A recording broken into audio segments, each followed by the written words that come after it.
And for a couple of minutes, hey, Mr. Moon Griffon, how you doing, man? Gang, doing great. How y'all been? Let's start with, I got a lot of Donald Trump stuff, but I want to start with specifically Betsy DeVos and Jeff Sessions, the latest cabinet approved nominees. And my sense is the Democrats will always show you who they fear the most by whom they try the hardest to destroy.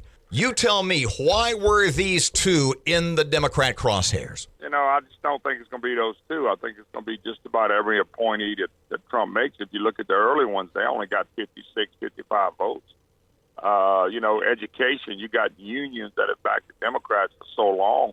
They have to listen to them because they backed them with their money. Excuse me. And they have no choice. As far as Sessions, it's let's throw the racism out there. And, that's so long gone. He even received the NAACP award years ago, I think 2009, for what he's done to help blacks and different things in Alabama. So, look, it's the same game. They want to make sure that Trump goes down in flames, and the way you do it is try to knock cabinet members off. The problem is they really don't have the votes to do anything. Now, the DeVos vote was, even though they had two Republicans, the two very liberal Republicans that went against her, they always knew Mike Pence was there. So, look, it's a lot of deal cutting going on still. It's an interesting phrase you just used. Trump go down in flames. Do you think, I was going to say the more radical factions on the Democrat left, but that's all at this point there is in the Democrat Party is radical leftists. When you say going down in flames, my sense is that's a setting fire to stuff and breaking things is sadly just beginning. You? Oh, no. I think it began to set up the election. We had stuff like that with white cops killing blacks, and some of that stuff was so made up it wasn't even funny. And I think it was set up it was designed for a specific purpose. We hadn't seen that in a while. It's no doubt in my mind that they will cause all the havoc they possibly can every chance they get. My deal is, though, it's got to be people that are paid. I don't know about you and Erin, but I had to go to work this morning. Mm-hmm. You guys are already working this morning. You're probably not going to protest. It's really sad that it's come down to this when you think about it. They hadn't given Trump 1 iota. They said, give Obama a chance. I think we did. He got through his whole agenda. The Republicans even got out the way for his agenda. But that's not how they operate. Here's what I hope, though. Here's what I believe will happen. I think it's going to go against everything they're trying to do. And I think it's going to hurt them. Because there are people out there that vote Democrat, okay? But they're reasonable people, and they still, good business people and stuff like that. They're going to eventually look at their own party and go, you know what? What the heck am I supporting these people for? And I really believe it's going to be a backlash. I think we're going to see that big time. What are you most hoping for in this first year of Trump's presidency? I know you want health care reform. Well, I gotta have it, Erin. I can't survive because I can't compete doing it the way I'm doing it, And I know there's a lot of people, quote, got help, but I believe there was twice as many got hurt.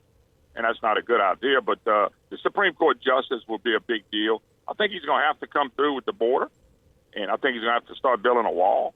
I think his federal judge and the Supreme Court are the biggest things he's going to deal with. Illegal immigration, he's going to have to deal with it. The courts are fighting him on that as well.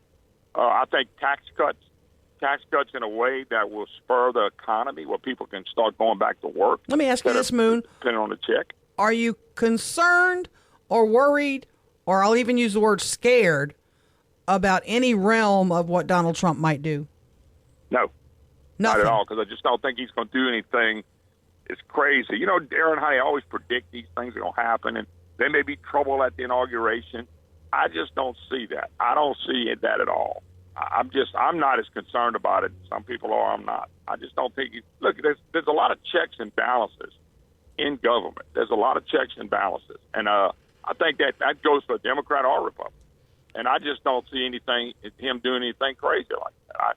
People that believe that, that's fine if they want to. I just don't think that's going to happen. What he's going to end up doing, his problem is getting stuff done in Congress.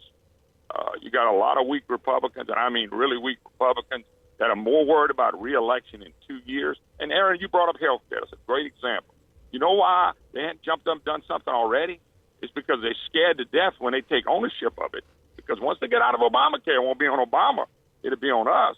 And then they'll have to be responsible for it. And I think what you're going to see is the press, everything that goes wrong with it, everything that's not perfect, and it won't be perfect, they're going to pounce on. And then they're going to try to use that against him in the next election. What about his relationship with world leaders? Is that concerning to you at all? I think, I'll be honest with you, Ronald Reagan had a lot of boldness like that. And everybody said he was going to blow us up and get us in wars and all that stuff. And really, that never happened. What he did was he showed strength. I think if you want to show the world leaders anything, you got to show them strength. And I think you're going to see some of them buck him, and they're going to pay a price for it, probably.